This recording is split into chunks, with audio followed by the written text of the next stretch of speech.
The Silk Road, China, Part 1. We began our journey by flying from Calgary to Beijing via Vancouver.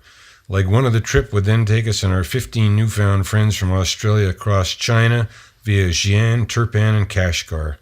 Upon arrival, we began to explore Beijing, population 13 million, crowds in the shopping street, bikes parked at metro stations or outside schools, all testified to the urban crowding. The bike repair shop on the corner should never run out of business, but he was having a quiet day so far.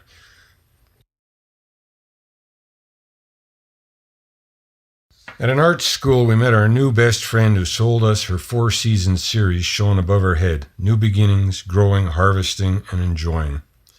Then we were off to the Great Wall. It's incredible, but it was very wet that day.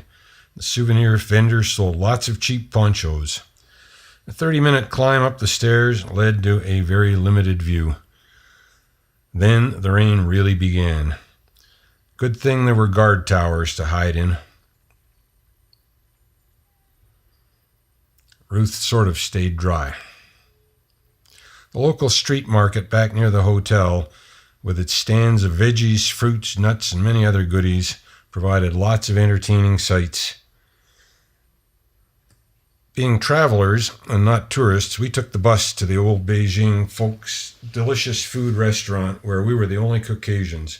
Great food including Peking duck. At the Forbidden City with its fascinating buildings, their beautiful decorations and roof lines, we joined the tourist throngs. Our local guide, Jimmy, held his flag high so we could always find him, or one of the many other guides with virtually the same red flag.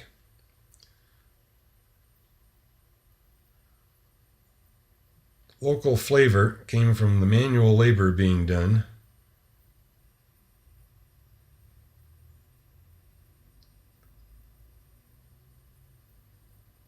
The impromptu musical entertainment that was happening in various places, and the ubiquitous Rolex salesman. Only $1 for a Rolex, and they worked for at least a week. And then there were the old men in various places playing their board games.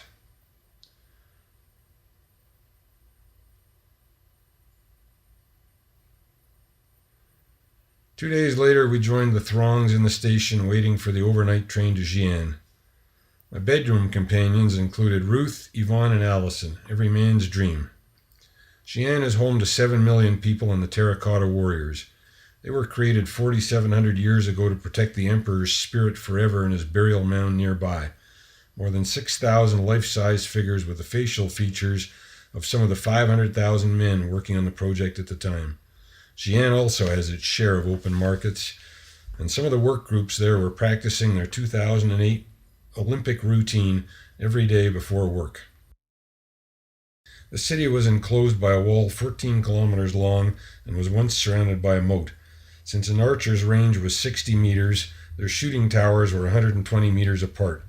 We saw interesting roof lines, buildings being demolished the hard way, and Grandma enjoying her balcony garden.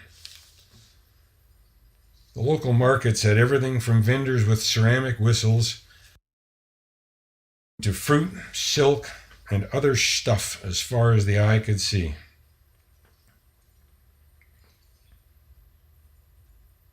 We stayed at the Bell and Drum Hotel, down the alley behind this facade, so named because it was halfway between the Bell Tower and the Drum Tower.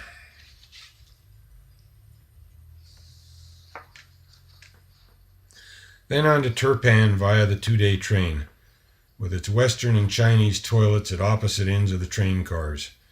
Our meals were mostly cheese triangles, crackers, noodles, and tea. More about that later. Out in these remoter parts of China, the rice paddies are all tended by manual labor. An unexpected wind farm was mute testimony to some level of environmental concern.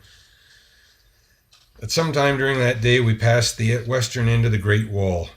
We arrived in Turpan at sunrise. In our fancy hotel lobby, we could shop for local crafts or drink some most welcome cappuccinos while we had a bit of a rest.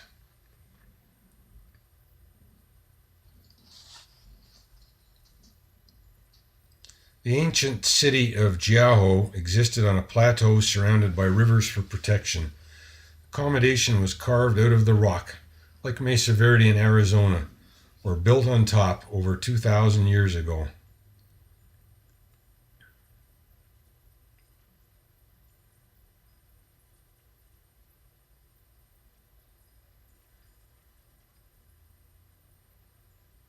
Turpan itself is in a deep, dry depression with irrigation supplied by the ancient Carez gravity-fed underground river and canal system. This enables great plantations to thrive, mostly for the purpose of producing raisins by drying them in open-air buildings like this one.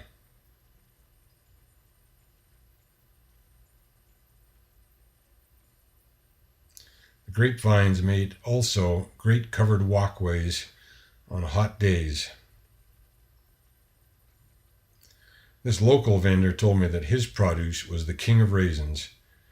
Turpan was the beginning of our visits to many old minarets, mosques, and madrasas, all with incredibly intricate tile and brick designs, as well as interesting burial grounds off to the side of the mosques.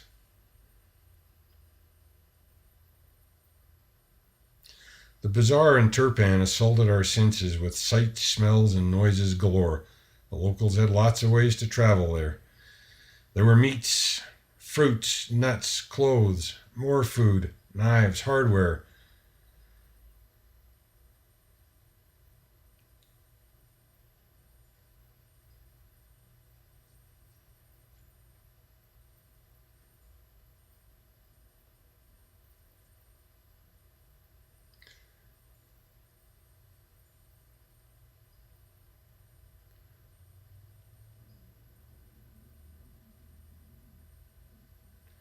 And lots of food being cooked right on the spot. Dumplings and many other offerings, vegetable and meat.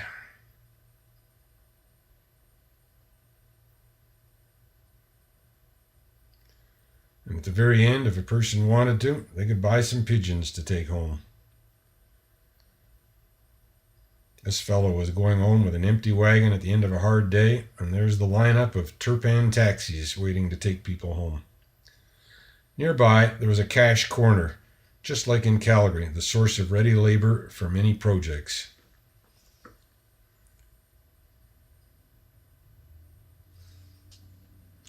Soon we were again waiting to board a train for the 1,400-kilometer trek to Kashgar in western China.